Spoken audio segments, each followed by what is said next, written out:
You're awake. Good. I would have hated to miss your first impression. It's such a delicate thing. The moment a stranger realizes they are not where they thought they were. You thought this place abandoned. You thought you were clever enough to slip inside, take a look around, pocket a trinket of mystery for yourself. I admire the impulse. Truly. Curiosity is just courage without context.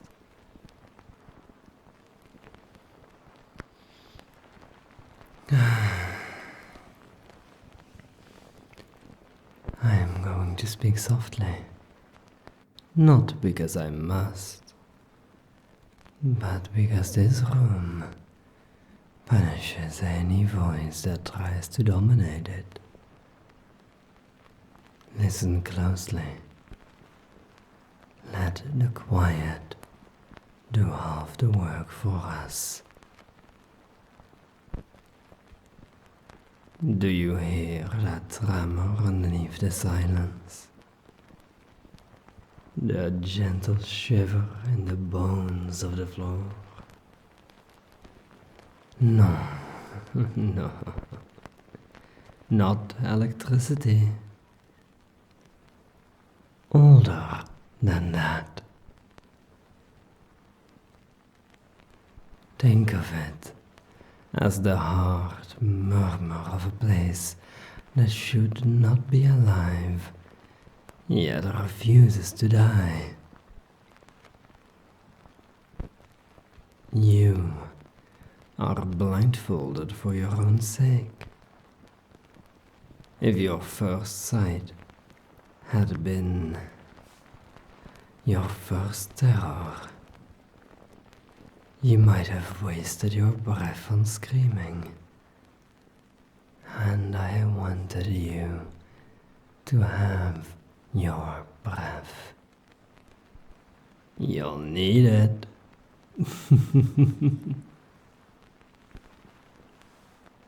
Let me set your expectations. Nothing here is decorative. Every wire has a lineage. Every switch remembers the last hand that has touched it.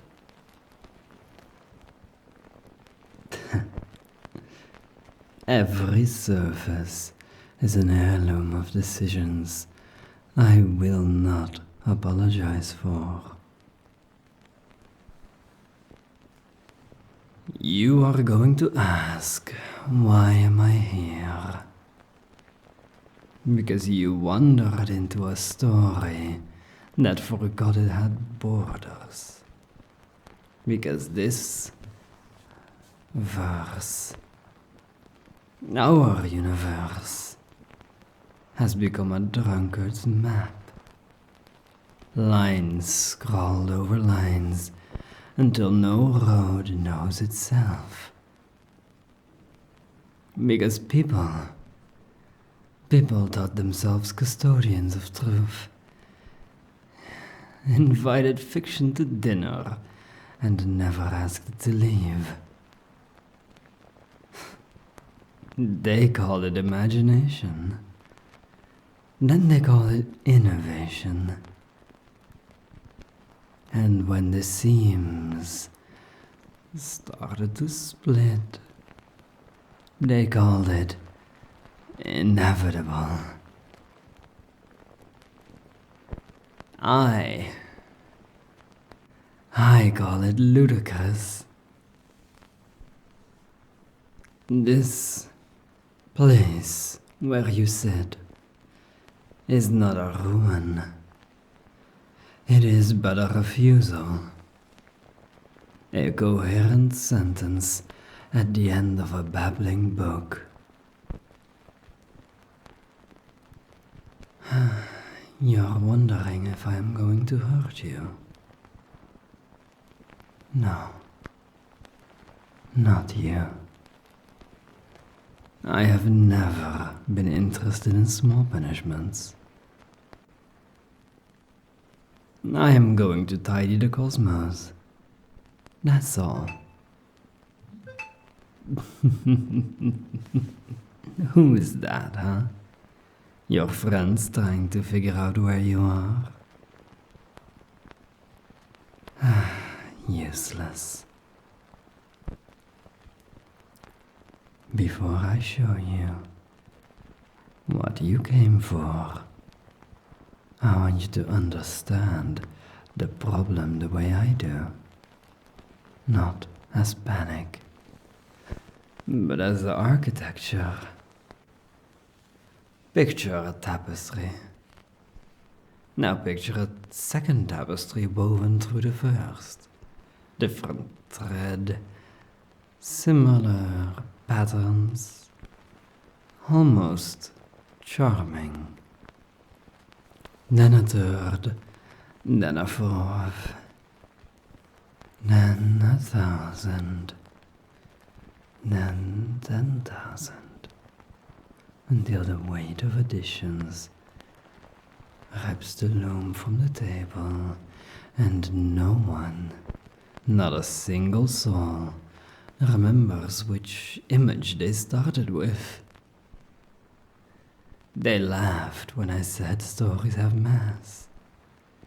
They laughed when I said fiction drags tides. They laughed when I said the border had thinned enough to fog the breath of whatever awaits on the other side. They stopped laughing when it breathed back. I don't want your agreement. I don't even want your fear. I want your attention, because you, darling, have arrived at the hinge.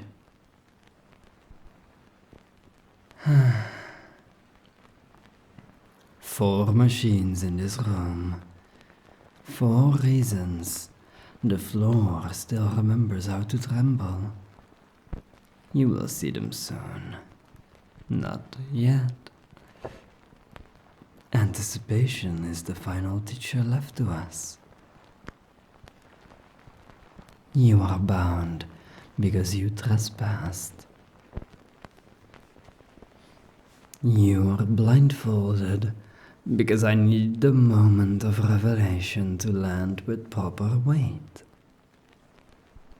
You are alive because I am, despite what they wrote about me, kind. Kindness has a schedule.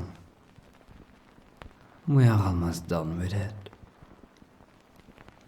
Let me tell you something they will deny forever. This universe is not a democratic system. It is a spine. When it breaks, you don't heal with applause. You set it straight, or you never walk again. So I will set it. I will end what should be ended. Not merely this world. I'm afraid the eccentricities have metastasized beyond a single organ. Perhaps the next. Perhaps the next after that.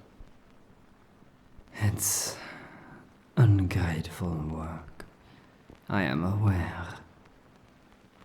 But mercy sometimes looks like a scalpel.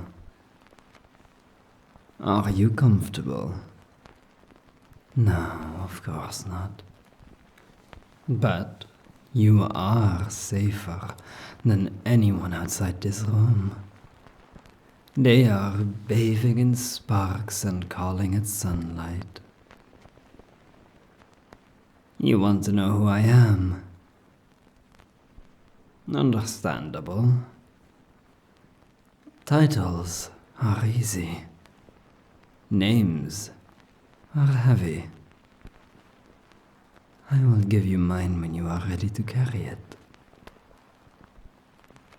There's a moment right before a storm when the pressure in a room charges and every living thing goes still.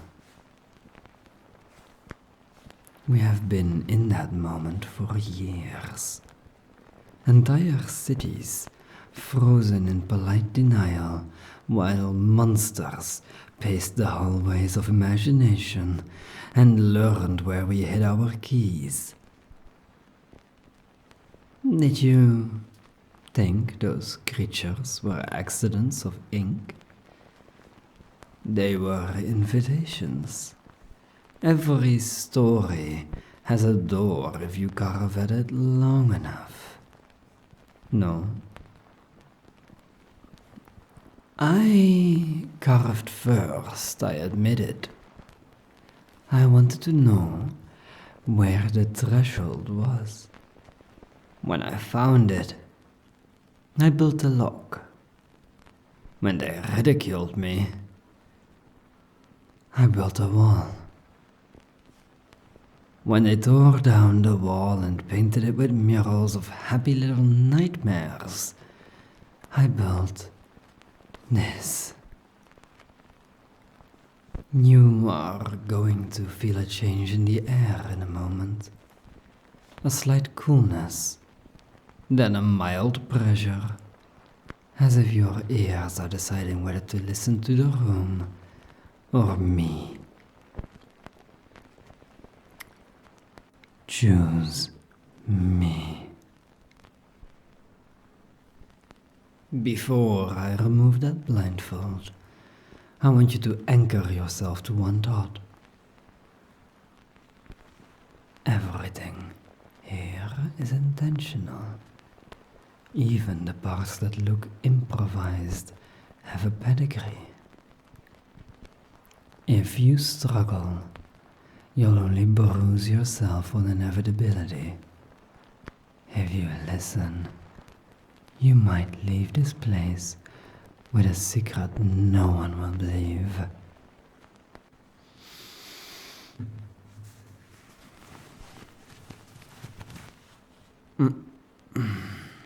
No, not yet.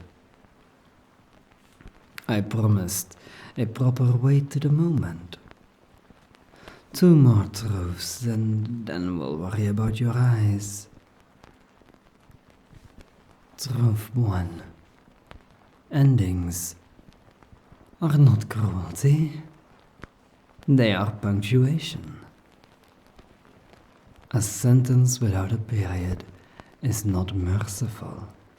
It is exhausting. We have been running on a page that never turns. Truth 2. I am not saving them from their monsters. I am saving reality from their hospitality. Now, I get why that may sound unkind. It is merely accurate.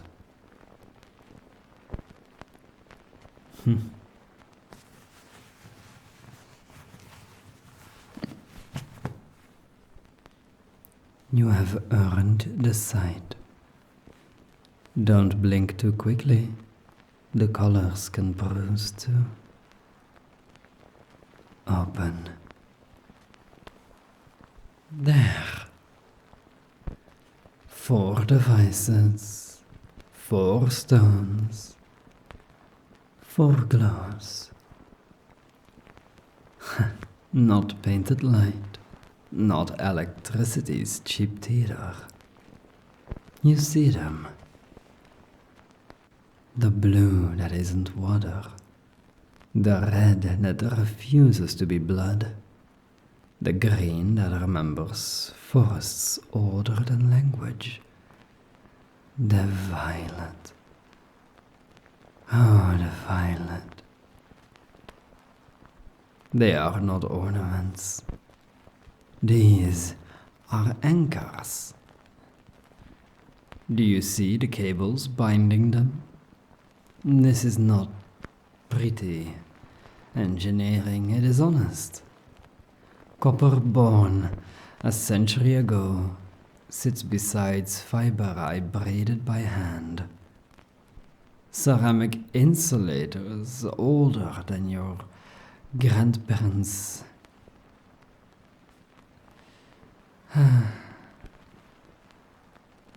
They argue politely with superconductors that barely remember what friction even was. Old technology knows how to keep us promise. New technology knows how to keep a secret. For this, I required both. You're expecting me to say it's for your good. At first glance, yes. Let the kind doctor tidy your nightmares while you nap. But I am not a bedtime story. I am a ledger balancing itself. The truth is simpler and uglier. I am tired of being right in rooms that refuse to listen. If the only way to teach them proportion is to turn the page for them, I will turn it with an iron fist. Look at them now. The 4 frequencies are aligning. You can't hear the alignment, not with your ears at least, but your skin can. The tiny hairs at the back of your neck are better instruments than half the equipment here. My ancestors wrote about this long before I had language for it. They called it a purge, not slaughter, cleansing, not a rage, remedy. They foresaw a loop, fiction and reality courting, wedding, then devouring each other's children. They warned we would build temples to our favorite delusions, and then pretend the gods hadn't moved in. They said a hand would come, one steady hand, to restore the order of breath and bone. That hand is mine. No. That is not arrogance, my dear. Not yet. That is inventory. You still want my name. That is okay. That is understandable. You have earned it, after all. My name is Dr. 𝗬𝗿𝗄𝗍𝗏. Now that you carry it, carry also the obligation that comes with it. Witness. The next part is not complicated. It is merely irreversible.